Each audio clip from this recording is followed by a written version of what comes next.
La Fundación B77 y su iniciativa Banco de Conocimiento presentan Erosión retrocedente del río Coca y sus implicaciones en la infraestructura energética del Ecuador. En esta ocasión, el ingeniero Jorge Sevilla hablará sobre desastres naturales en el Ecuador, Cascada San Rafael, geología y desaparición, volcán reventador, infraestructura petrolera, vial y eléctrica, y análisis de la erosión del río Coca. Es ex profesor de la Escuela Politécnica Nacional en el periodo 80-2014, ex funcionario de INESEL entre 74 y 96, ex vicepresidente de la International Association for Engineering, Geology and Environment de París.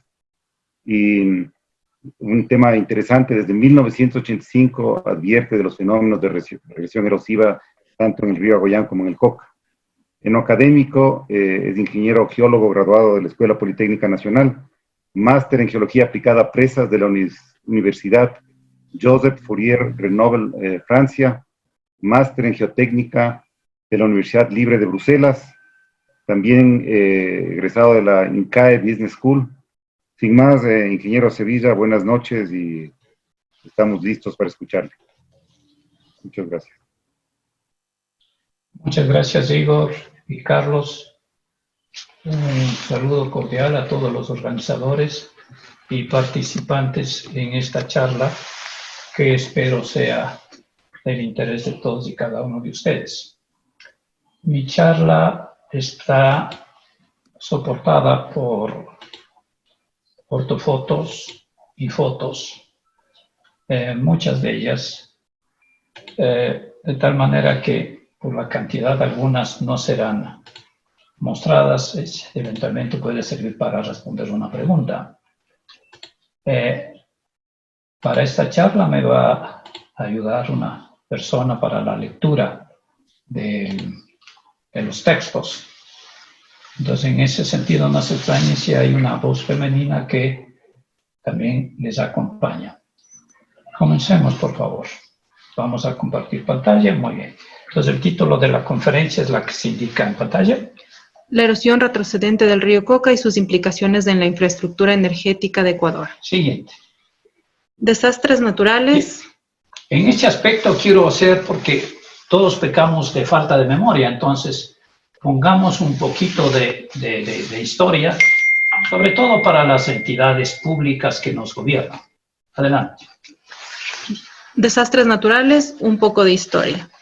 1. La Asamblea General número 42 de las Naciones Unidas decretó en diciembre de 1987 que los años 90 serían la década para la reducción de las catástrofes naturales, exhortando a los países miembros la necesidad de contar con una planificación para enfrentar los desastres naturales en sus respectivos territorios. 2. Ecuador es un país propenso a los desastres naturales. Así, en los últimos 40 años, no ha habido gobierno alguno que no haya sufrido los embates anuales y cíclicos de estos problemas, que han incidido gravemente en su desarrollo.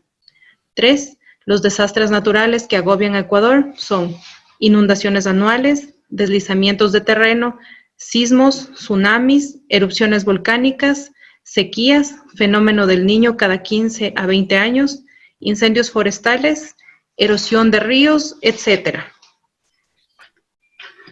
Aquí me permito presentar una imagen, un modelo digital de Google Earth, donde a la izquierda se encuentra el sitio de Presa El Salado y en el centro está el río Coca, a lo largo de unos 20 kilómetros hasta el sitio de la cascada San Rafael.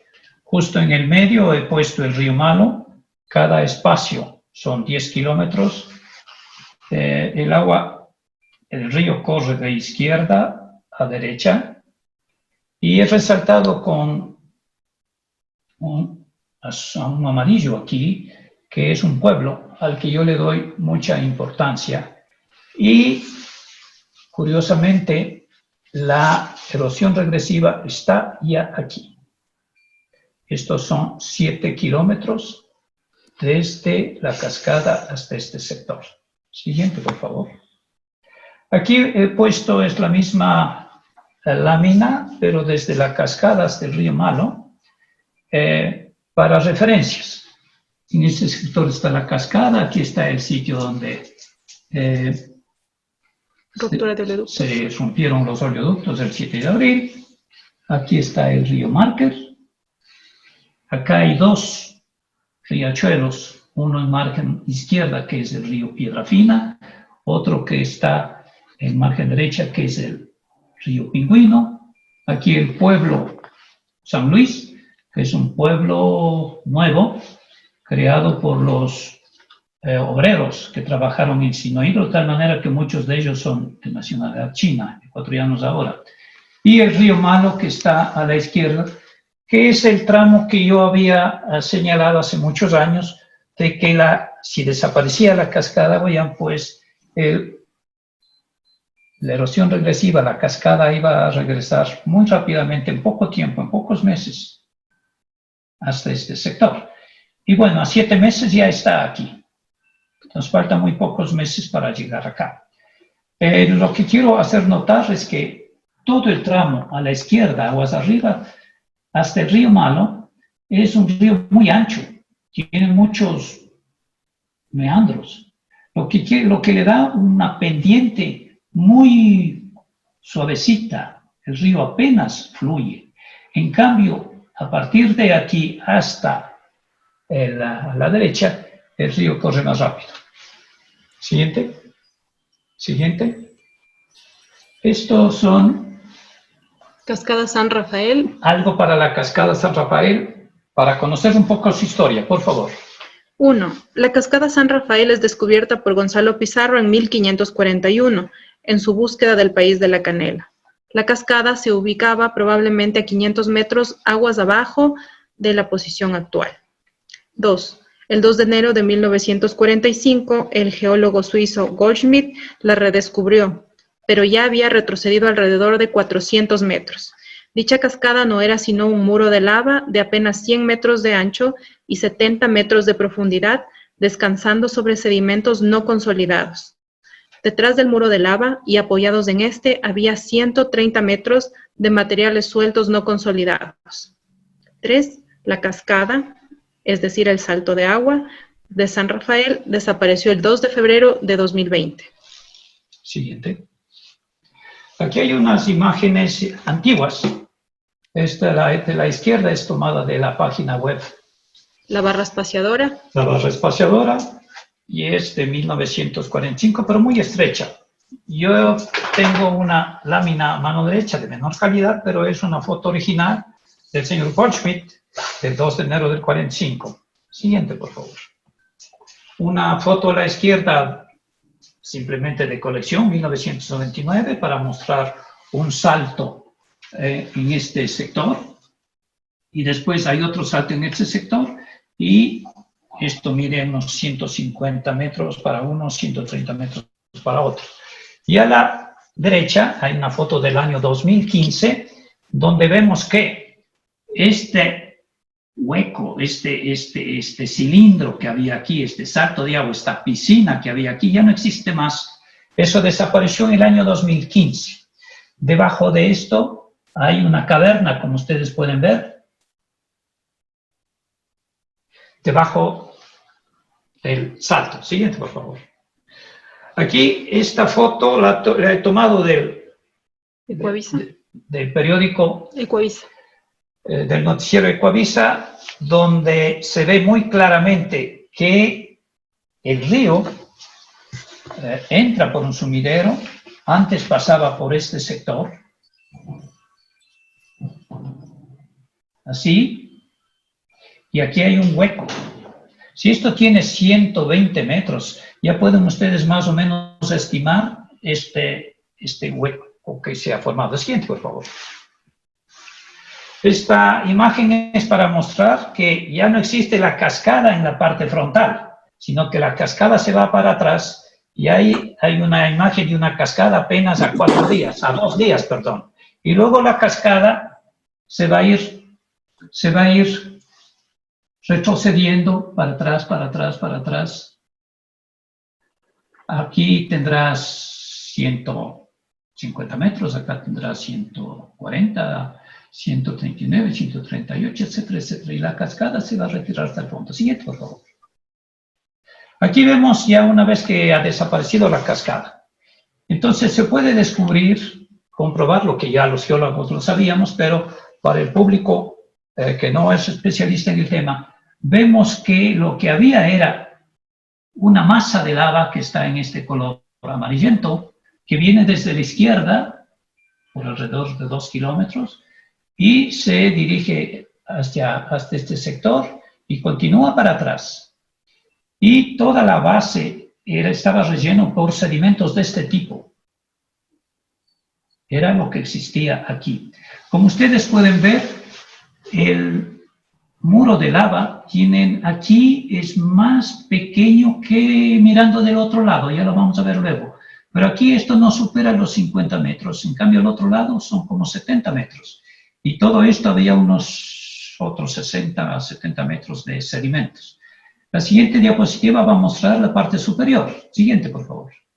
Esto es para mostrar lo siguiente, la anterior, por favor.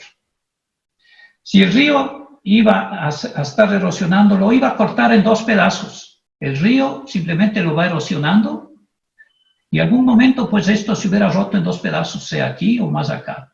De tal manera que esto estaba destinado a desaparecer, porque el ancho es apenas unos 90 metros y la altura en este caso no se ve más allá de 50, 60 metros. De tal manera que si continuaba la destrucción de la cascada, esto desaparecía. Cuando Gonzalo Pizarro lo descubrió, probablemente el frente de la cascada estaba en este sector. Miren lo que ha recorrido en 400 metros. De tal manera que 100 metros más era cuestión de tiempo. Siguiente, por favor. Y esa cuestión de tiempo tenemos evidencias. Aquí tenemos un gran hueco, un sumidero, o lo que llaman en inglés, un sinkhole. Y aquí tenemos el canal, un canal que en el año 68 era de 2 metros a 6 metros de ancho. Hoy tenemos de 8 a 10 metros. Y todo el caudal se mete por este canal. Por eso es que en las imágenes satelitales se ve apenas un hilo blanco, todo este ancho del río. ¿Por qué? Porque es un canal profundo, por lo menos 22 a 25 metros de profundidad, de tal manera que el río ya había perforado la mitad de esta columna. Recuerde que me ponga identificar descansos. ¿Cuáles son? Para yo ver cuáles son los días que tengo que poner a la alimentación. Solo de los dos nomás. De los dos. No escuché muy bien. No, perdón, una buena noche. Gracias. No escuché muy bien. Parece que alguien abrió por delante. Yo no le voy a estar dando de comer también al ¿Qué es lo que dijo? No sé si está alguien con el teléfono abierto. No escuché lo que preguntaron. No es una pregunta, ingeniero. Parece que un micrófono se abrió en este momento. Ok. Bueno, esto es aguas abajo. Miren, esta es una maravilla de recurso geológico que tenemos. No hay mal que por bien no venga. Perdimos una cascada, pero ganamos otro recurso natural por su belleza. Miren este arco. Quito tiene su arco de la reina. Podemos decir que ahora tenemos un arco de San Rafael. Como les decía, esto es más ancho, aguas abajo, que mirando las aguas arriba. Siguiente, por favor. Esto es para indicar un poco la geología después que se secó.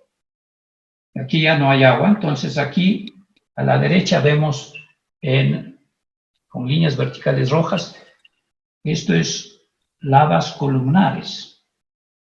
Esas lavas columnares es un proceso geológico que se produce cuando la lava viene fluida, como un río de lava líquido, que cuando se enfría, la parte de abajo es una escoria, y unos 6 o 8 metros se hacen estas columnas, y posteriormente se enfría más lentamente y queda de esta manera. Siguiente, por favor.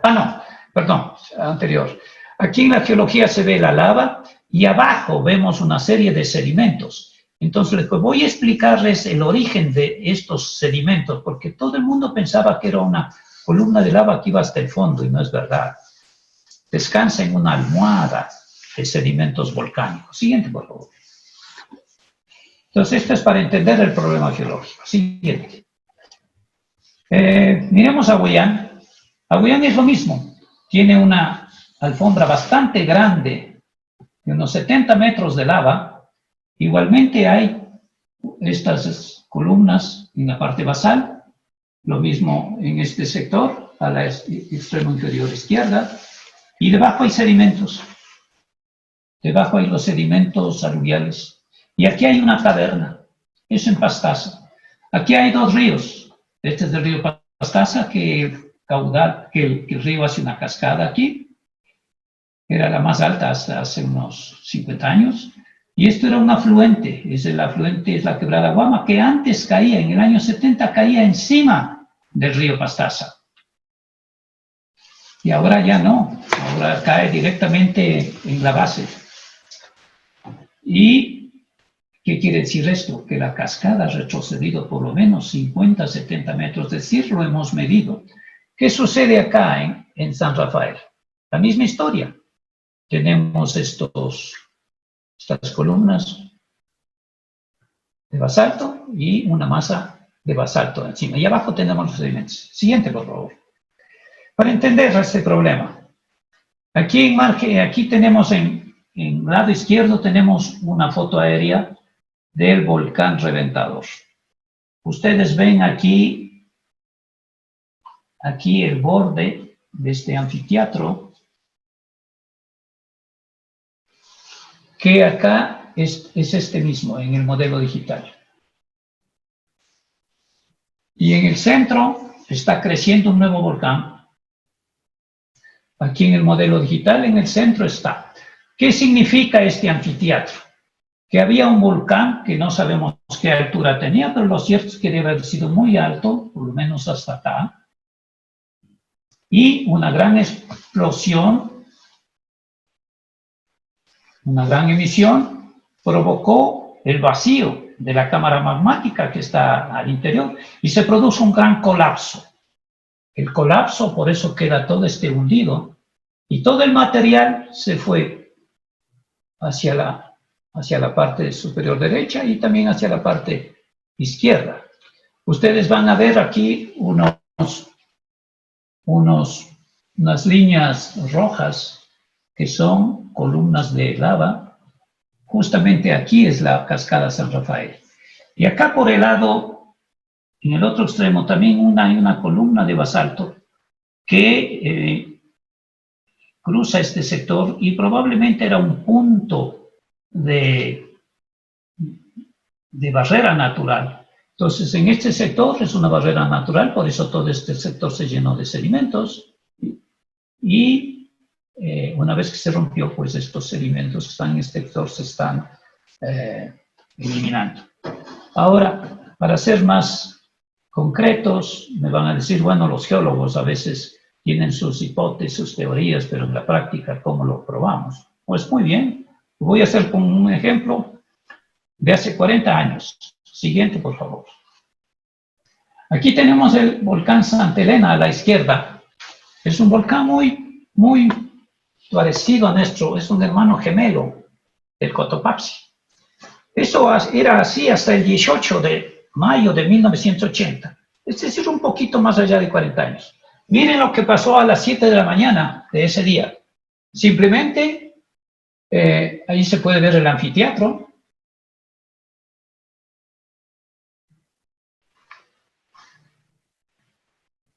De la explosión que sucedió y todos los materiales que se fueron a la derecha. Siguiente. Entonces, aquí tenemos un mapa que representa las unidades geológicas. Yo los voy a hacer en forma individual, por favor. La siguiente. Este es el volcán Reventador antiguo. Este es el río Coca. Está en el extremo izquierdo está la presa y en el extremo derecho está la central. Y aquí en Tomate está un túnel. Y aquí en el centro más o menos hay un acceso que se llama el acceso a la ventana 2. Este volcán se desplomó y produjo un gran deslizamiento que se llama la avalancha 1. Siguiente, por favor. Toda esa avalancha 1 que está aquí, más o menos 140 kilómetros cuadrados de superficie y unos 100 hectómetros cúbicos de material. Siguiente, por favor. Posterior a ello, se fue creando un nuevo volcán y aquí están los flujos de lava de ese nuevo volcán Reventador 2. Aquí está lo que sería la cascada San Rafael, aquí está otro flujo de lava que se llama del río Márquez, y aquí está en el río Malo. Siguiente, por favor. Ese volcán erupcionó, un gran deslizamiento se produjo, y lo que está en color amarillento es el producto de esa erosión. Y en la flecha negra está la cascada actual. Y el río está excavando estos materiales amarillos. Siguiente, por favor. Y también los materiales muy claros, que son materiales aluviales hasta llegar a la presa. Siguiente, por favor. Voy a unir todas las unidades geológicas que les indiqué. El volcán antiguo, los flujos de lava y este gran super deslizamiento de 80 kilómetros cuadrados de extensión y por lo menos 20 hectómetros cúbicos de material. Siguiente, por favor. Aquí vamos a hablar de la infraestructura energética. Infraestructura en el sector del volcán Reventador. Infraestructura petrolera, 1.1, sistema de oleoducto transecuatoriano SOTE, Petroecuador. 1.2, poliducto Petroecuador. 1.3, oleoducto de crudos pesados OCP. 2, sistema vial, Ministerio de Transporte y Obras Públicas. 3, captación, proyecto Coca-Codo Sinclair, SELEC. 4, campamento turístico en Parque Nacional Cayambe-Coca, Ministerio del Ambiente. Siguiente, por favor. Infraestructura petrolera, un poco de historia. 1. La Facultad de Geología, Minas y Petróleos de la Universidad Central del Ecuador se creó en 1964. 2. El primer mapa geológico se publicó en 1969 por el Dr. Walter Sauer. 3. El primer barril de petróleo en el nororiente ecuatoriano se obtuvo en 1967 en Santa Cecilia, en la concesión petrolera de Texaco Gulf. 3.1. El primer mapa topográfico de la zona nororiental a escala 1/200.000 fue elaborado por Texaco. 4. En 1968 a 1972 se construyó el oleoducto SOTE de 408 kilómetros entre Santa Cecilia y Balao en Esmeraldas. 5. La producción comercial se inició en 1972 bajo el gobierno militar del general Guillermo Rodríguez Lara, quien creó la Corporación Estatal Petrolera Ecuatoriana CEPE. Siguiente, por favor. 6. El 5 de marzo de 1987 se produjeron 2 sismos de magnitud Richter M=6 y M=6.8, con epicentro en el sector El Reventador, que destruyó la infraestructura vial y petrolera en una longitud de 40 a 50 kilómetros, que dejó al país sin producción de petróleo durante 10 meses. 7. Entre 1987 y 1988 se construyó la infraestructura petrolera en el mismo sitio del volcán Reventador, sin considerar la vulnerabilidad sísmica y volcánica y los terrenos poco consolidados del sector. Y 8. El OCP se construyó entre el 2001 y 2003, paralelo al SOTE. Siguiente. Ya. Esta es una imagen que siempre la muestro en mis charlas. Aquí está la estación de bombeo. Un 5 de marzo de 1987, durante el día. Aquí se encuentra el río Salado con el Quijos, forman el río Coca. El río Coca comienza aquí y va en esa dirección. Las dos únicas obras que tenemos es la estación de bombeo y la vía paralela al oleoducto. Siguiente, por favor. ¿Qué pasó esa noche? Pues esto.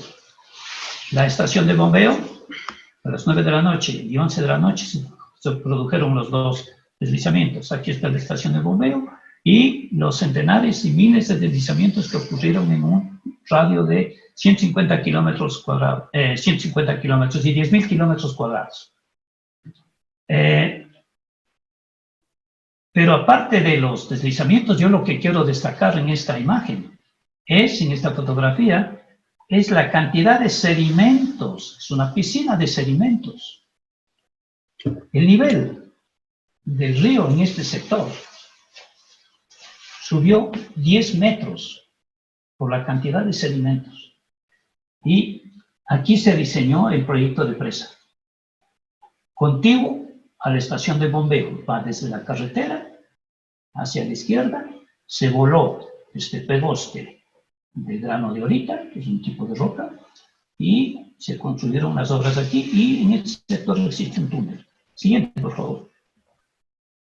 Este es un problema, en cambio, para demostrar lo que puede ser una pequeña erupción volcánica, no de gran magnitud. Eso sucedió en noviembre del 2002. Aquí está la lápida del río Montana, pero que nos ha causado problemas ya toda esta temporada. Siguiente, por favor. Esta es una fotografía que lo muestro para mostrar el cañón del río Coca y sobre todo para indicar que en este sector se rompieron los tres oleoductos, uno privado, OCP, y dos del Estado, de Petroecuador.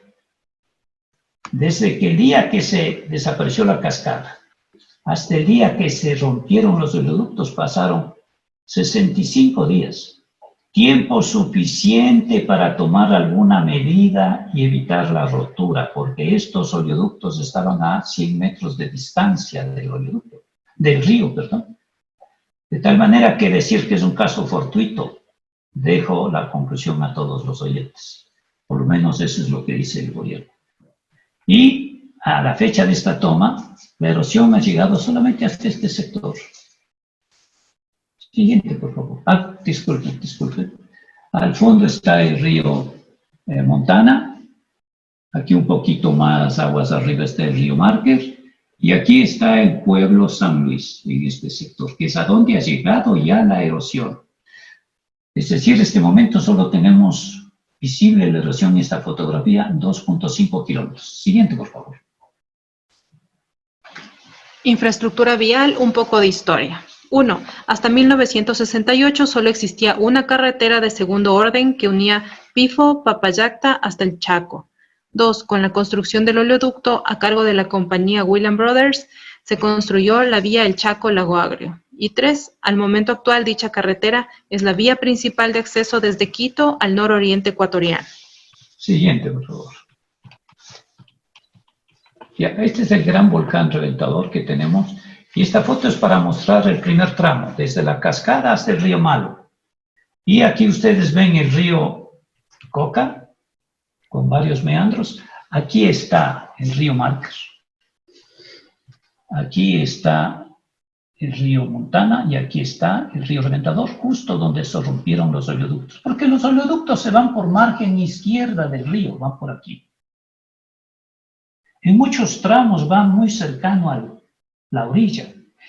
La vía que se hace referencia es la única vía de acceso y justamente va por margen izquierda. Entonces el problema es, cada vez que erosione, cada vez que se profundice el río tributario se va a erosionar y va a crear problemas aguas arriba. Siguiente, por favor. Infraestructura eléctrica, un poco de historia. 1. Entre 1970 y 1986 se realizaron las primeras investigaciones del proyecto hidroeléctrico Coca-Codo-Sinclair por parte de Inesel en 1974, y las consultoras Hidroservice 1976 de Brasil y Electroconsult 1986 de Italia, quienes diseñaron un proyecto de 3.500 megavatios y una presa de 150 metros de altura. 2. En 1985, y en base a los estudios de la erosión retrocedente del río Pastaza en el proyecto hidroeléctrico Goyán, se alertó sobre similar problema para el proyecto hidroeléctrico Coca-Codo-Sinclair. 3. El 5 de marzo de 1987 se produjo el terremoto del Reventador. Este evento geológico cambió radicalmente el tamaño del proyecto hidroeléctrico, con una presa de 26 metros y 2 túneles, a ser construido en 2 fases, con una capacidad de 859 megavatios, 432 más 437, cuyo informe se entregó a Inesel en 1992. 4. En 1990, en un congreso internacional, se alertó sobre la desaparición de la cascada San Rafael sobre el río Coca. Todavía no estaba construida ninguna obra hidroeléctrica. Siguiente. 5. En 2010, y sin contar con estudios actualizados del proyecto, en especial de geología, el gobierno de la época decidió construir un proyecto de mayor tamaño, con la empresa china Sinohydro, con una presa de 33 metros, un túnel de 24.8 kilómetros de longitud y 9 metros de diámetro, un pequeño embalse compensador y una central de 1.500 megavatios. 6. El 18 de noviembre de 2016 se inauguró el proyecto hidroeléctrico con la presencia de los presidentes de China y Ecuador. 7. En la actualidad y a 3 años y medio de operación, el proyecto Coca-Cola Sinclair solo produce el 50% de la energía inicialmente prevista.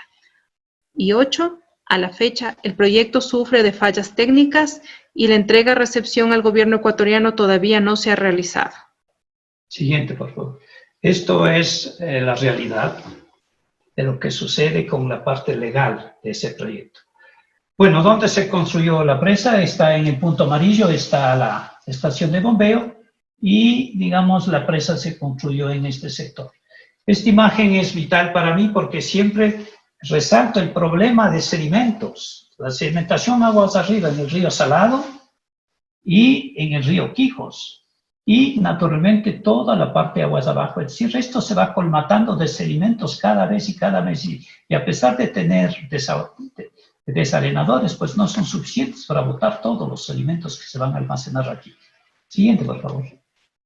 Aquí tenemos el mismo, es una vista aérea un poco, me van a disculpar, un poco de mala calidad, pero aquí se nota la estación de bombeo. Y al lado de la estación de bombeo, al lado de esta terraza, se ha construido este desarenador, perdón, este vertedero, y aquí están los desarenadores. ¿Qué es lo que hacen estos desarenadores? Simplemente hacen que se decanten las partículas gruesas que están entrando y solamente el líquido sin sedimentos tiene que irse por el túnel. Y en cambio los excesos de agua se vienen por este sector. Simplemente se levantan se abren las compuertas y el agua viene por este sector. Igualmente cuando se abren los sedimentos para echar las aguas abajo. Siguiente, por favor. Aquí hay una vista mejor. Aquí está el vertedero. Tiene 8 compuertas de 8 metros de alto por 13 de ancho. Y aquí tenemos las obras del vertedero. Y el túnel entra por esta montaña y se va a la izquierda. Y esto es aguas abajo. Siguiente, por favor.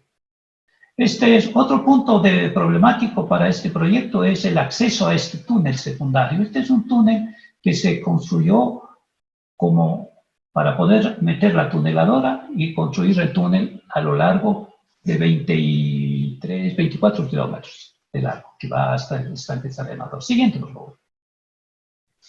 Ortofotos y mapas topográficos realizados por Ingeniero Sevilla mostrando sectores erosionados del río Coca entre la cascada San Rafael y el río Malo, y fotos aéreas. Esta es la primera ortofoto que hice el 6 de mayo de este año. Aquí está la cascada. ¿Puede moverlo? ¿Puede indicar la cascada? ¿Ya? Siguiendo aguas arriba, el sitio donde se rompieron los oleoductos. Y acá se ve un hilito de quebradita que se llama la quebrada Montana. Y la erosión se quedó antes, al 6 de mayo. El río, la erosión había retrocedido 2,7 kilómetros hasta este sector, al 6 de mayo. Aquí tenemos el río da una vuelta y aquí tenemos el río Márquez. Y un poquito más acá. Esta ortofoto es al 6 de mayo. Siguiente, por favor. Luego lo que hice es ampliar un poco desde el mismo sitio, un poco aguas arriba, perdón, de la quebrada, luego del río Márquez, hasta un par de ríos que se unen uno enfrente de otro. Se llama Piedra Fina a la derecha y Quebrada Pingüino. Entonces, lo que yo voy a hacer en las siguientes diapositivas es mostrar ejemplos de lo que pasó en este sector, de lo que ha pasado en este sector, de lo que pasa en el Márquez, de lo que pasa en este sector y un poquito más allá. Siguiente, por favor. Después hice un tercer plano, que simplemente va desde el río Reventador, todo el tramo que ya habíamos encontrado, esa piedra fina, y lo hice hasta el río Malo. Desgraciadamente, el mapa se corta, o la ortofoto se corta unos 200 metros antes en el río Locol arriba. Yo voy a dar énfasis a un deslizamiento que se está produciendo en este sector, justo en este encañonado. Entonces ustedes, yo voy a tratar de hacer entender de que un pueblo que existe aquí, se llama San Luis, corre cierto peligro. Y el puente de acceso a la Ventana 2 está aquí porque el túnel está en este sector. Entonces esto también corre peligro y ya el río ha erosionado hasta este sector. Siguiente, por favor. Bordes del río Coca erosionados al 6 de mayo, 2 de junio y 10 de julio. Ya. Miren, he sacado de la primera ortofoto con línea roja y achurado. No sé si se logra ver bien, todo está achurado. Esos son los bordes del río Coca erosionado al 6 de mayo. Y con otra línea roja he señalado lo que va a pasar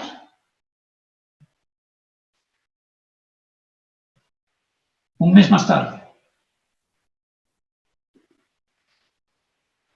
El río, la erosión, apenas retrocedió no más de unos 400 metros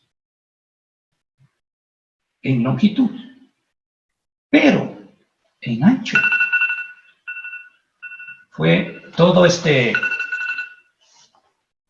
sector. Yo quiero mostrar esta casita roja y esta casita blanca. Aquí hay 200 metros. La gente de Petroecuador decía que ellos se sentían muy seguros porque su oleoducto estaba a 200 metros del río. Pues miren lo que pasó. Siguiente, por favor. Miren lo que pasó al 2 de junio. Ya el borde del río se hizo acá y aquí se formó este río Montana. La casita roja está muy cerca del borde. La casita blanca ya no está a 200 metros, sino que está apenas a 130 metros. Siguiente, por favor. Aquí está mezcladas las tres dimensiones. En negro hasta el 6 de mayo. En rojo, en azul hasta el 2 de julio. Y en un mes el río avanzó hasta el río Piedrafina. En otros 30 días. Entonces ustedes pueden diferenciar que en ciertos sectores puede ser pequeño el avance y en otros sectores muy largo. Aquí muy ancho y aquí más angosto. Siguiente, por favor. Ejemplos: río Reventador, fotos y ortofotos al 6 de mayo, 2 de junio y 10 de julio. Aquí vemos donde se rompió el oleoducto. ¿Cómo no se podía prever? Por este sector venía el oleoducto. El río tenía 200 metros, 120 metros de ancho. Si ya al mes y medio se sabía que esto tenía casi 200 metros, era muy sencillo darse cuenta que algo iba a pasar aquí. Esto tiene 330 metros. Al 6 de mayo. Al 6 de mayo. Siguiente, por favor. Al 2 de junio ha subido ya a 370 metros de erosión. Y al 10 de julio ya ha avanzado unos 308 metros. 380. ¿Qué razón? 7:42. Ya. Entonces, esta es una manera para indicar el gran efecto que se ha hecho de destrucción en esta erosión. Yo creo que es suficiente indicarles de manera gráfica con estas fotografías lo que se ha producido. Pero yo quisiera mostrarles, vamos al al final. ¿Dónde están los deslizamientos, por favor? Río San Luis. Deslizamiento Luis.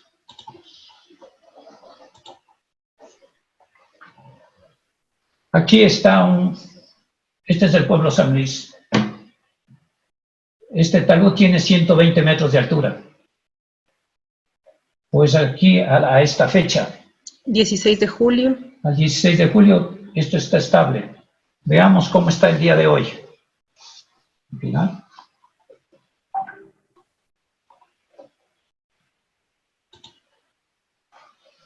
Antes, una anterior. Más antes, vamos. Miren cómo está en este sector. Veamos otras anteriores para ver cómo está amenazando al pueblo. Miren, en unos pocos días, en menos de 3 semanas, esto se ha activado y el pueblo está acá arriba. Esto ha avanzado, inicialmente comenzó con 100 metros, hoy tenemos más de 400 metros en este sentido. Es decir, es un riesgo potencial que nadie lo ha tomado en cuenta, excepto los que valoramos la vida humana de los pueblos. Siguiente, por favor. Y quiero terminar con un perfil del río. Siguiente, por favor. Este es el perfil del río Coca. He hecho un perfil desde el río Malo. El río Coca venía en esta forma y continuaba con líneas entrecortadas. Muy suavecito, es un río de débil pendiente. El 2 de febrero cayó bruscamente 130 metros y el nuevo perfil es la línea azul, por lo menos hasta el sector. Y ahora está, pues, falta erosionar todo esto. Si es que por arte de magia la erosión se terminaría aquí, pues este sería el perfil. Pero eso no es posible. Aquí he dibujado en línea tomate hasta el río Malo. Y miren lo que falta erosionar todo esto, desde la línea azul hasta la línea amarilla. Pero si no se detiene en el río Malo, pues tendrá que detenerse por la presa.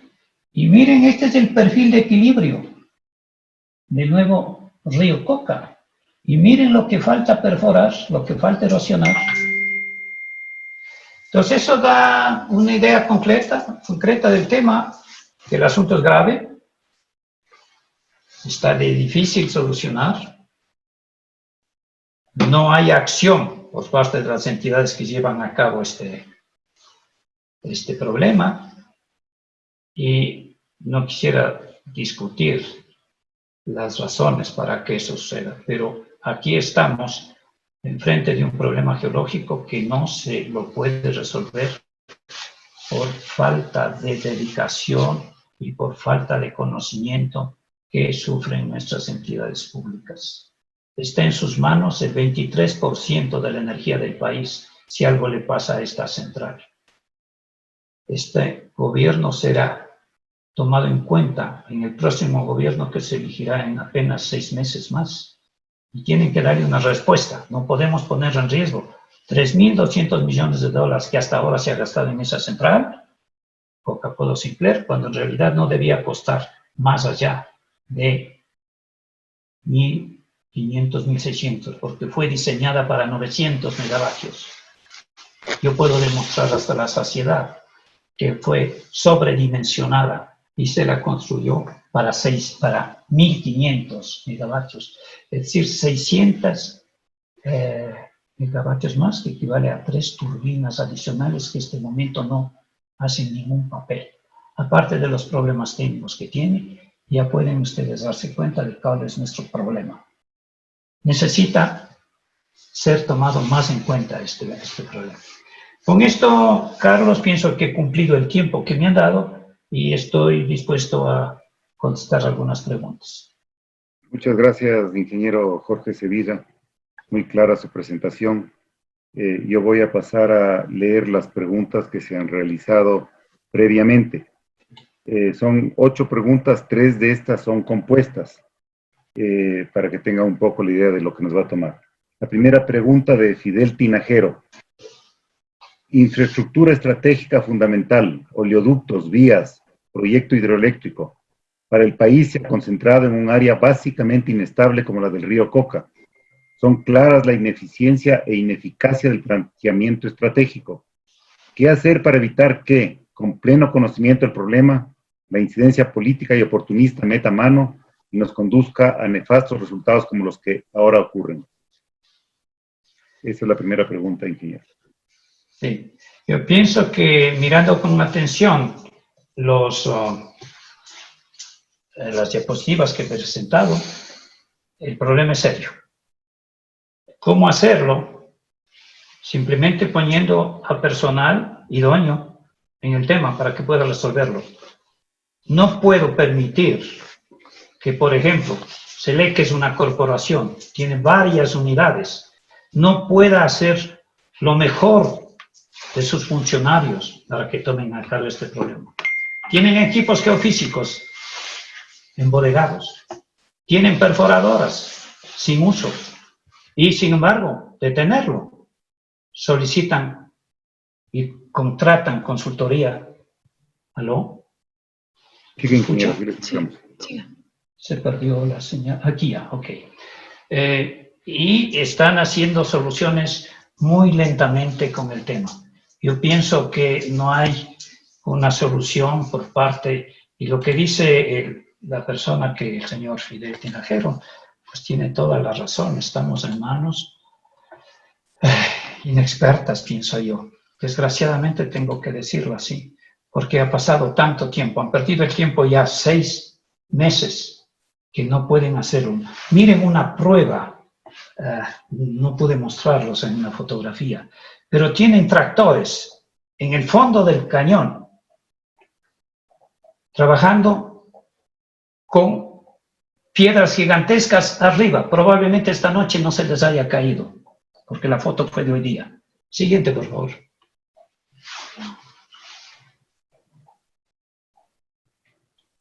Paso a la siguiente pregunta, ingeniero. De Diego Durango. Es una pregunta compuesta. Primero, ¿cree usted que, aún sin el proyecto hidroeléctrico, igual se hubiera erosionado y desaparecido la cascada de San Rafael? Y 2, ¿cuáles son las soluciones que se consideran en la actualidad? ¿Cuál es la más aconsejable? Sí, yo pienso realmente que la construcción del proyecto Coca-Cola Sinclair no fue razón para que desaparezca la cascada. La cascada pudo haberse desaparecido mucho tiempo antes. Naturalmente, los sedimentólogos y especialistas nuevos dan algunas razones para considerar que los sedimentos que quedan atrapados pues no permiten un normal flujo de estos a través del cauce del río. Y eso podría haber adelantado, digamos, pero no ocasionado como razón fundamental. Sinceramente pienso que sin presa o con presa, la cascada tenía que irse como en efecto se fue.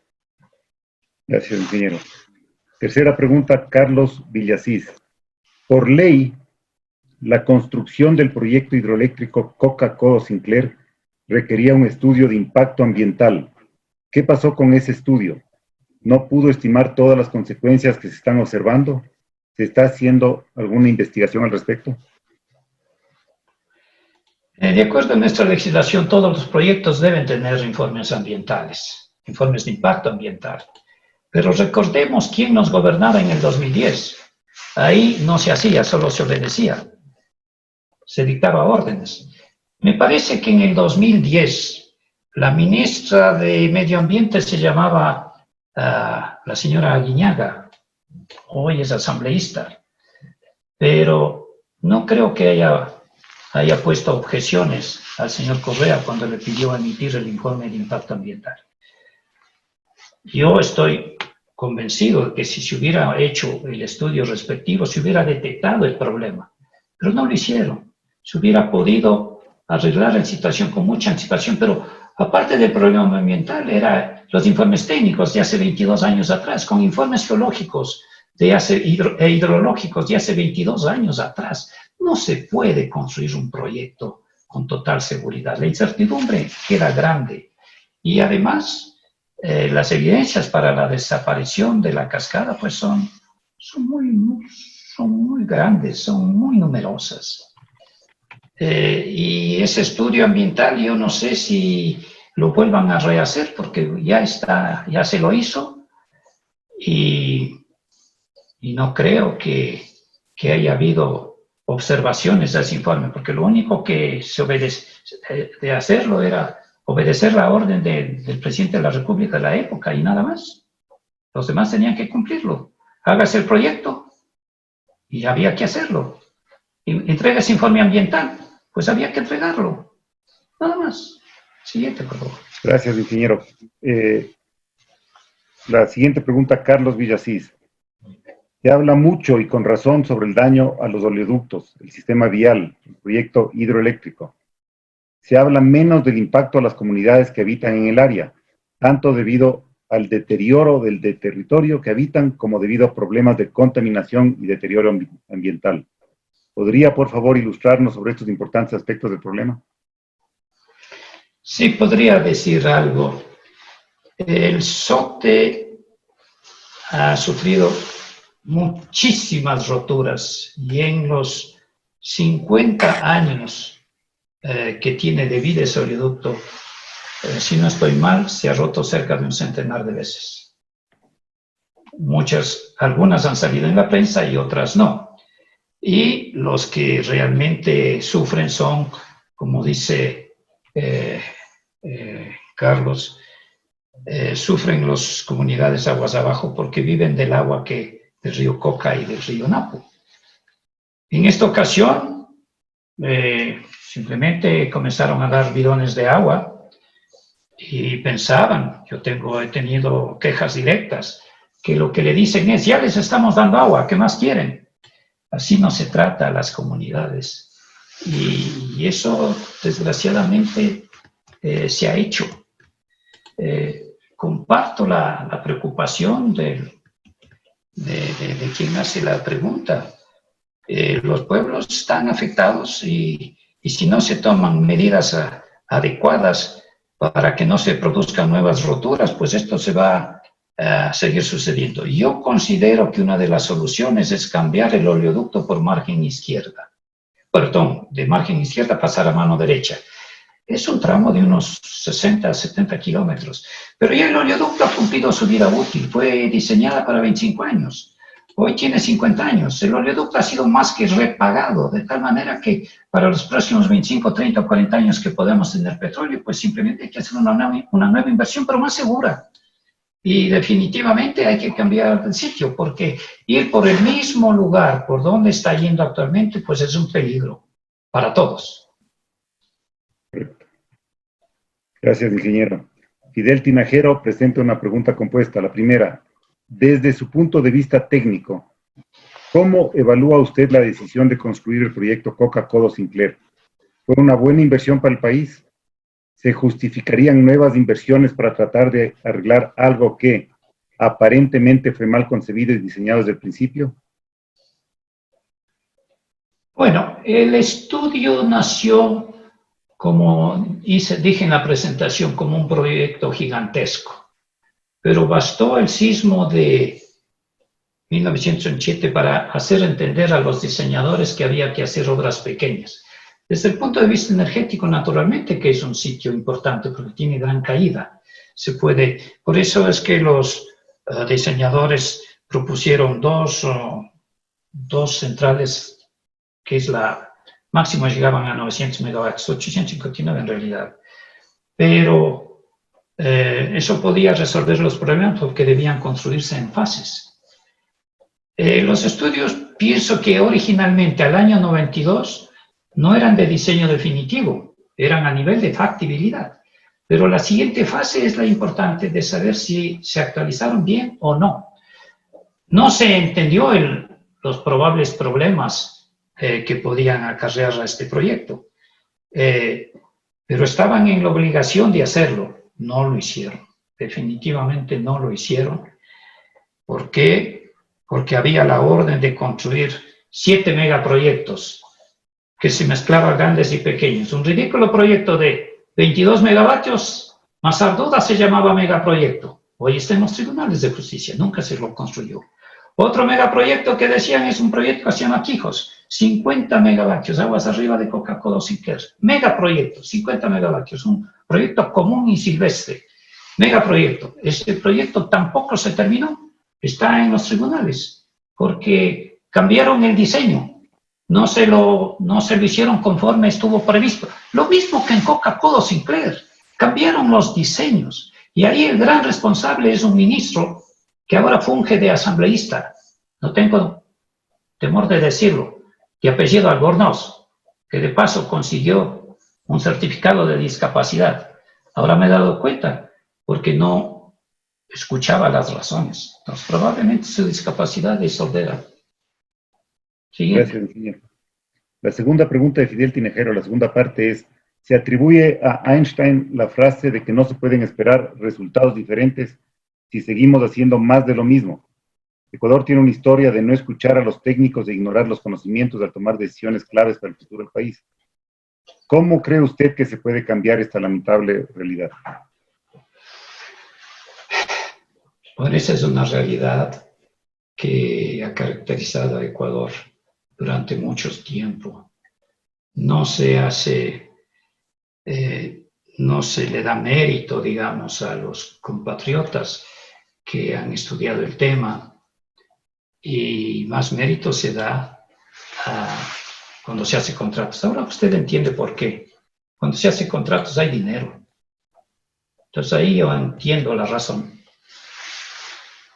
No hay una confianza en nuestros ingenieros, y sí hay suficiente capacidad para hacerlo. Tengo confianza en muchos ingenieros que desgraciadamente no han sido llamados a participar. En el sector público se creen instituciones por fuera de la ley, no aceptan sugerencias, no aceptan participación de los demás. Imagínense, toda la información pagada con recursos públicos es confidencial. Cuando uno quiere tener una información de SELEC, cuando uno quiere tener información de Petroecuador, hay que firmar un convenio de uso confidencial de la información. Carambas, son dineros de los ecuatorianos, de los impuestos de los ecuatorianos, y merecen ser conocidos por todos, porque cada uno de ellos puede aportar. En el caso de la erosión del río Coca, hay decenas de ingenieros y empresas que podrían enfrentar el problema, pero si no son llamados, ¿cómo pueden aportar? Esa es una realidad que la vivimos. Siguiente. Gracias, ingeniero. De Luis Torres, una pregunta compuesta, la primera parte. ¿Por qué INESEL no realizó los estudios sobre la vulnerabilidad que representaba la cascada para el proyecto hidroeléctrico Coca-Cola Sinclair, y tampoco contrató consultoría privada para hacerlo si ya se conocía dicha vulnerabilidad? Sí, es extraño. En Agoyán, cuando se estaba construyendo, se descubrió el problema y se lo estudió. Y fue un motivo de discusión nacional, y por eso es que se aprobaron las medidas de sostenimiento para proteger el proyecto, protegiendo la cascada. Pero en el año 92, probablemente el primer mapa geológico que se hizo del sector se le hizo recién en 1988. Y probablemente a la época no se había discutido a cabalidad el problema. Pero 22 años más tarde, yo pienso que sí había suficiente posibilidad para hacer unos estudios de riesgos. Pero la instrucción a esa fecha no existía. Y yo trabajé en el sector técnico hasta el año 1986. No participé cuando trabajé en INESEL, de ese proyecto. Pero los que lo hicieron con mucha dedicación, y pienso que y gran parte de los expertos que salieron de ahí fueron porque trabajaron conjuntamente con las empresas extranjeras. Yo no puedo entender cómo un proyecto de esa naturaleza no pudo ser estudiado. Les cuento una anécdota personal. En el año 1994, el director de planificación de INESEL me llamó a su oficina y me dijo: quiero escuchar su opinión sobre el proyecto San Francisco, aguas abajo de Aoyán. Mire, estamos con un problema activo del volcán Tungurahua. Eso nos obliga a no hacer el proyecto. ¿Qué piensa usted? Entonces yo le respondí: es verdad. Todo el país es propenso a los desastres naturales, pues hay que saber estudiarlos en la escala adecuada para poder mitigarlos. Esa es mi respuesta. Si usted cree que se puede hacer con las obras de mitigación necesarias, yo apoyo esa idea. Y San Francisco se hizo. No así Coca-Cola Sinclair. Imagínense, 30 años antes había un director de INESEL que preguntaba a varios funcionarios: denme su opinión, y llamaba a otro, a 10, 20 personas que le den su opinión. Aquí no, aquí había un mandamás y se acabó. Aquí solamente había una persona que en el año 2010, cuando se ordenó construir esta central, era el único que pensaba. Los fuera de ese sector, pues no podían ser consultados. Esa es mi triste respuesta. Gracias, ingeniero. La segunda parte es: todas las soluciones de carácter técnico que han sido planteadas hasta el momento por distintos profesionales y consultores contratados por SELEC y a título personal para detener o mitigar la erosión regresiva del río Coca solamente han quedado en recomendaciones teóricas, pero carecen de diseños de ingeniería, sin los cuales es imposible iniciar su construcción. ¿Usted considera que se está desperdiciando la oportunidad de aprovechar los meses de estiaje en donde los caudales son bajos? Sí, evidentemente la construcción se debe hacer en tiempos de estiaje, es decir, cuando hay menos lluvias. Y eso va desde septiembre, desde agosto hasta febrero más o menos, porque en febrero otra vez comienzan las épocas de lluvias y ahí no se puede. He escuchado muchas conferencias donde muchos técnicos dan sus opiniones, sus maneras de ver las cosas, y desgraciadamente ellos sufren la falta de documentos, porque si tuvieran mapas de topografía, pudieran hacer mejores recomendaciones.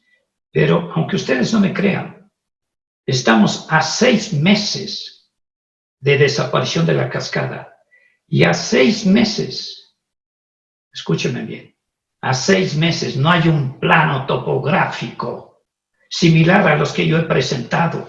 Yo en forma personal y particular he hecho todos esos mapas que les muestro, y donde puedo enseñar y difundir lo que la erosión representa. Un río no erosiona solamente para atrás, un río erosiona en profundidad, y mientras erosiona en profundidad, erosiona en forma lateral.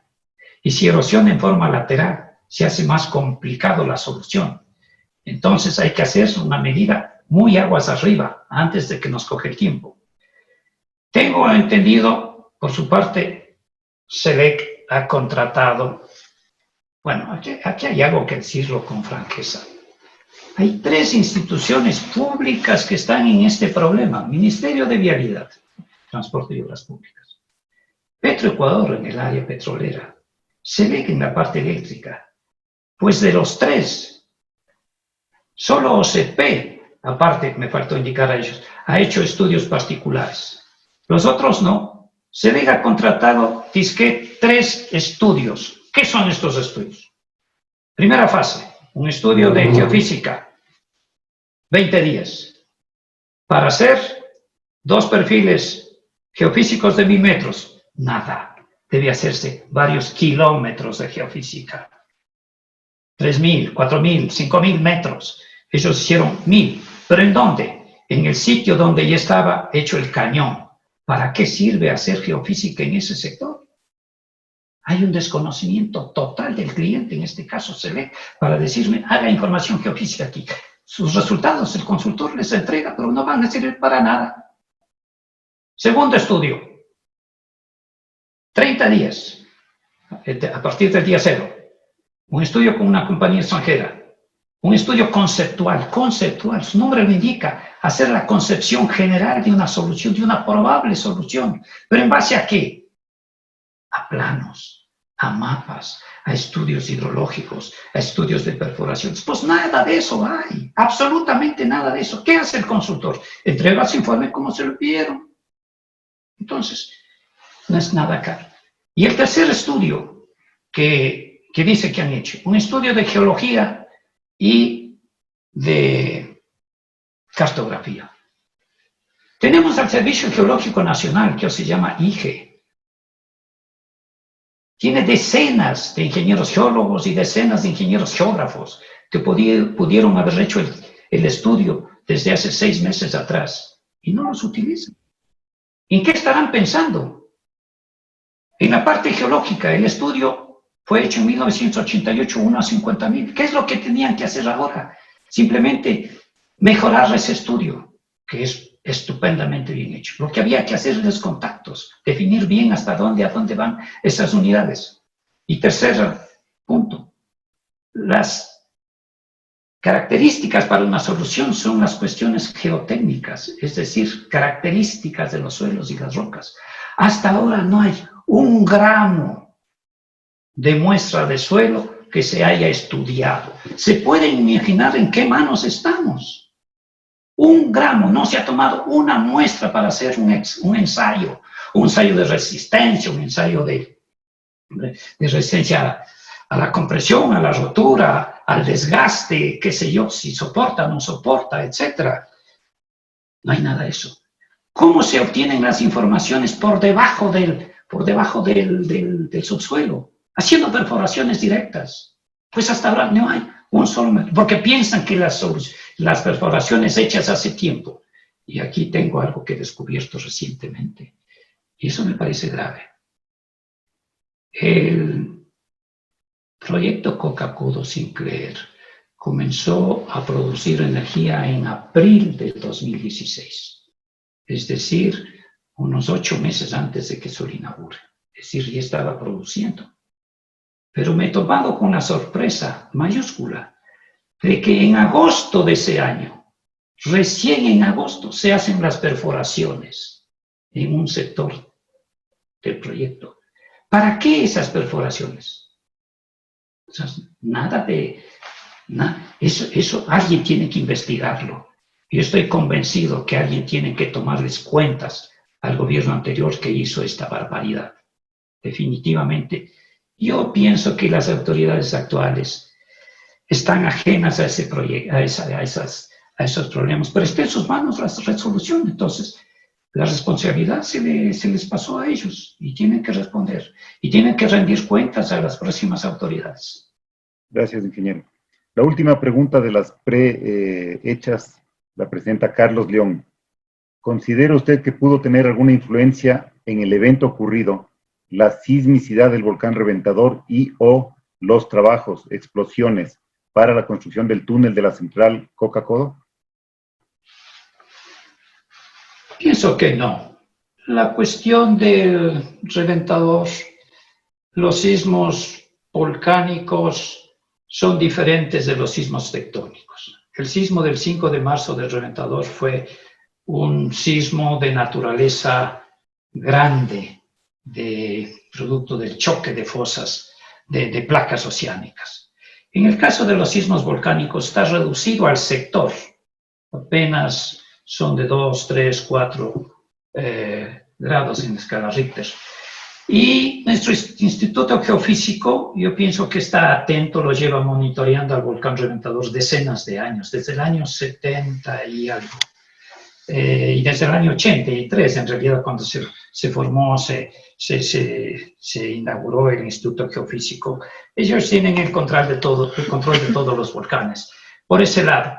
En cambio, el otro preocupación de que podían ser los explosivos del túnel, digamos, muy pocos kilómetros fueron hechos usando explosivos, porque la gran mayoría del túnel fue hecho con una tuneladora, es decir, con una roca que simplemente de 9 metros de diámetro que iba perforando y sacando el material. De tal manera que los explosivos utilizados en las construcciones, una influencia ínfima absolutamente, no tienen absolutamente nada de influencia, digamos, en el problema de la cascada. El problema de la cascada tiene otras razones.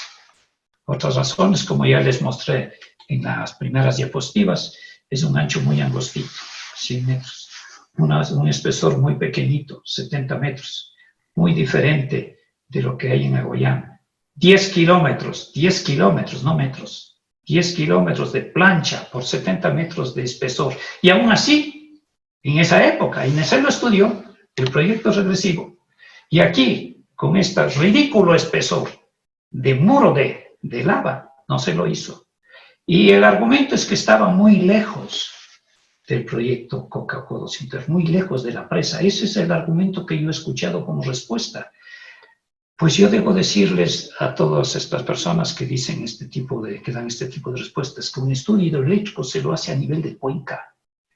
El estudio hidrológico se lo hace a nivel de cuenca. El estudio geológico se lo hace a nivel de cuenca.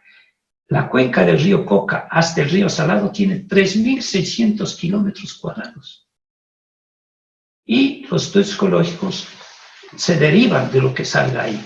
De tal manera que, repito, al no haber una actualización de estudios, esa es para mí la principal causa de las condiciones técnicas que se impusieron para hacer este proyecto. Y ahora estamos en ese proyecto.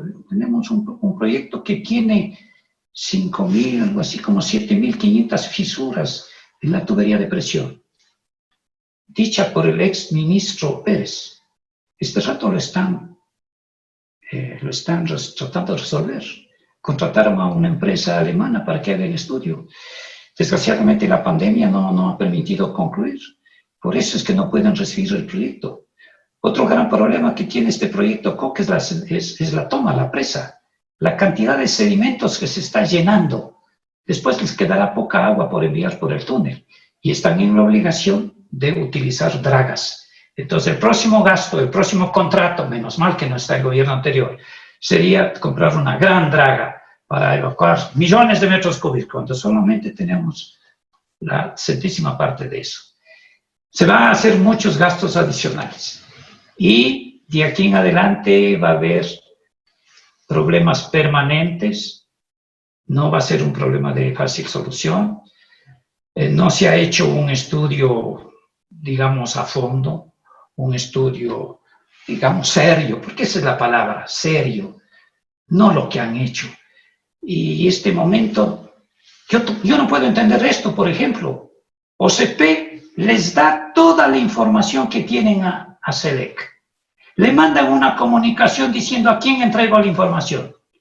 Me parece que hasta este rato, eso fue hace más de un mes, que hasta este rato parece que no hay la persona que recibe sus estudios. Es decir, hay una descoordinación total, absoluta en el manejo de la crisis. En el año 93, hace 27 años, se produjo el deslizamiento de la Josefina.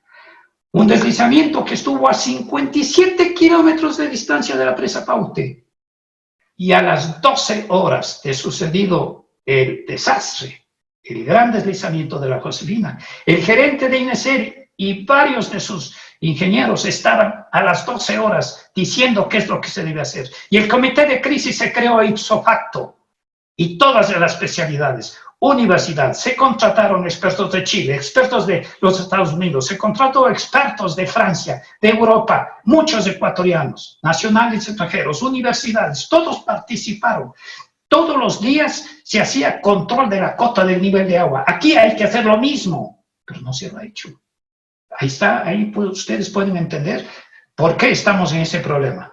Y yo les deseo suerte para que salgan bien parados. Gracias, ingeniero.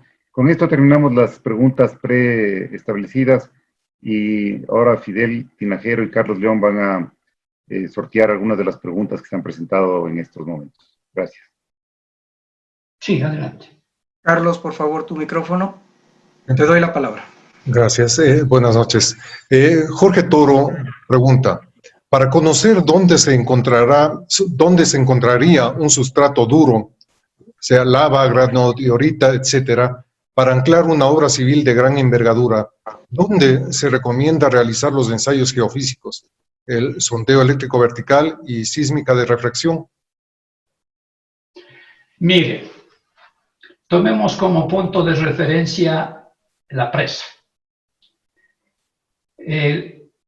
Los primeros 7, 10, 13 kilómetros, los primeros 13 kilómetros desde la presa hasta San Luis está conformado por sedimentos aluviales de 220 metros de espesor. Es decir, el suelo rocoso estará a 220 metros de profundidad. ¿Por qué? Porque por allí iba el cauce antiguo del río Coca. Pero un río no tiene un único cauce. Un río tiene muchísimos cauces en toda su vida. Puede tener centenares de cursos. Pero aquí solamente voy a citar un segundo cauce. El cauce del río actual va por la margen derecha y la roca se encuentra en el sitio de la presa, se encuentra a no más de 40 metros de profundidad. En el río Malo hicieron perforaciones y estudios y encontraron roca a algo así como a 80 metros de profundidad, con un nuevo cauce. Entonces lo que hay que hacer es hacer métodos geofísicos de gran profundidad, ya voy a explicarlos, que puedan alcanzar ese nivel de 80, entre 30 y 50 y 80 metros de profundidad. Y solamente allí tener la seguridad de contar con un nivel duro. Por el sitio por donde el río actual no se puede. Una solución será desviar el río por un sitio donde podamos encontrar roca dura a esas profundidades que les estoy diciendo. Es decir, tenemos que investigar el nuevo cauce del río. Ese nuevo cauce se lo puede hacer por dos vías, por vía indirecta y por vía directa. Por vía indirecta, ¿cómo? Haciendo geofísica de gran profundidad. SELEC tiene equipos de geofísica que compró en varios centenares de miles de dólares y hoy los tiene embodegados. Así, escúcheme, lo tiene embodegados. Lo utilizaron para el proyecto Chachibero a 2.000 metros de profundidad, ¿no? Con estos equipos geofísicos. Como ya se termina el proyecto, ahí está en una bodega. Esos equipos pueden ser utilizados para hacer una red global. Todo el sector se puede hacer con esta técnica de geofísica, hasta 200 metros de profundidad. De tal manera que ahí podríamos encontrar la base en donde se quiera la rocadura. Y la otra, el método directo, son las perforaciones. Pero los métodos directos, estas perforaciones hay que hacerlos donde los estudios de geofísica lo indiquen, no en cualquier sitio. Y hasta el momento, pues no han hecho absolutamente nada. Eso es los métodos de investigaciones que deben hacerse, y yo pienso que si se hace correctamente, con un estudio ordenado, planificado, se puede encontrar solución a este problema de la erosión. Estimado Jorge, la siguiente pregunta la formula Santiago Vaca e indica, ¿qué proyecto o proyectos hidroeléctricos podrían sustituir la generación de Coca-Codo en caso de requerirlo? Perdón, en caso de... Requerirlo. Disculpe. Mire, en el año 1981, INESEL realizó el Plan Maestro de Electrificación. Se estudiaron 1.500 sitios de presa, utilizando helicópteros, botes, trenes, todo lo disponible, la logística disponible de la época. Y se llegó a estudiar en el escritorio, se eliminaron como 750 y quedaron la otra mitad. De esos 750 restantes, se los visitaron absolutamente todos. Y allí salió unos 200 proyectos viables. Y la conclusión al final fueron 24 proyectos de mayores de 50 megavatios. entre ellos el Coca-Cola Sinclair, Aguayán, San Francisco, es decir, todos los proyectos que se han construido hasta la fecha. Es decir, hay suficientes proyectos que se pueden construir. Pero este momento ya, ¿a quién le vamos a vender la energía? Me pregunto yo. Miren cómo se despilfarró la plata hace 7 años. La empresa que estudió el proyecto Coca-Cola Sinclair también estudió el proyecto Zamora para estudiar 2 proyectos grandes, porque los mejores recursos están en la cuenca del río Zamora, porque el río Zamora tiene agua, pero en grandes cantidades. ¿Qué es lo que hizo el gobierno anterior? O mejor dicho, primero el gobierno, los estudios de Electroconsul. Decidieron varios proyectos entre 800, 900, 1000 megavatios. Pues no, todos sumaban algo así como 3.000, 4.000 megavatios, 5.000 megavatios, 6.000 megavatios. ¿Qué hizo el gobierno anterior? Contrató a una empresa mexicana, a una empresa pública, ni siquiera a una empresa experta, a una empresa pública, que tiene funcionarios que ganan un sueldo, y a ellos los contrató para que hagan el proyecto Santiago. Y vinieron y le dijeron, esto vale, aquí se puede sacar 6.000 megavatios. ¿Con qué fin? Con el fin de venderlo a Chile. Yo me pregunto, ¿por qué autopista se podía llevar la energía? Por el Perú, si no tenía líneas de 500.000 voltios. ¿Por dónde se podía sacar? Y luego terminaron haciendo un proyecto de 3.000 megavatios. Y se botó el dinero de una manera burda. Ese estudio fue contratado por el gobierno anterior, por uno de sus ministros, en 29 millones de dólares. Escúcheme bien, 29 millones de dólares. Vino un nuevo ministro y lo botó a la basura, diciendo que había sobreprecios. Todo el mundo lo aplaudió. Pero ¿sabe por qué lo tiró a la basura? Para dárselo a una empresa pública mexicana en 86 millones de dólares. Esa es mi denuncia que le hice 3 veces al presidente de la República. Y en la última comunicación, el presidente de la República me escribió una carta respondiéndome. Ante sus reiteradas denuncias, ingeniero Sevilla, su carta la estoy enviando al ingeniero Jorge Glass para que él decida. Jamás intenté escribir carta alguna a nadie, porque sabía que no se podía hacer nada. Pero un proyecto de 29 millones, que haya costado 86 millones, solo los estudios, es decir, estudios, papeles, dibujos, gráficos, textos, que este rato están en las gavetas de los escritorios, costó 86 millones de dólares. Yo exijo una investigación, que la Fiscalía lo investigue a este ingeniero Albornoz, que es un asambleísta, que trabaja que tiene un certificado de discapacidad, pienso que desordena. Este señor subió de 29 millones de dólares a 80 y pico de millones de dólares, un estudio que ahora no sirve para nada. Así se despilfarró la plata. Qué pena decirlo, pero caramba, me han obligado a decir, porque ya estoy cansado, ya a mi edad no es cuestión de arrepentimientos, hay que decirle las cosas a su debido tiempo y con la debida justificación. El que dude de esto, que vaya a una notaría que está en determinadas calles en la ciudad de Cuenca, y ahí pueden tener copia de todo lo que estoy diciendo. Abuso tras abuso. Se ha malgastado el dinero y ahora definitivamente ya no tienen dinero para malgastar y no tienen solución para hacer lo que pide de este tipo de investigaciones. El problema es grave, es crítico, necesita un liderazgo de alguien. Si en mí estuviera, ya hubiera puesto en la calle a tanto funcionario de Coca-Cola Sinclair que no ha sabido resolver la crisis. Definitivamente, es así. No tienen suficiente capacidad para hacerlo.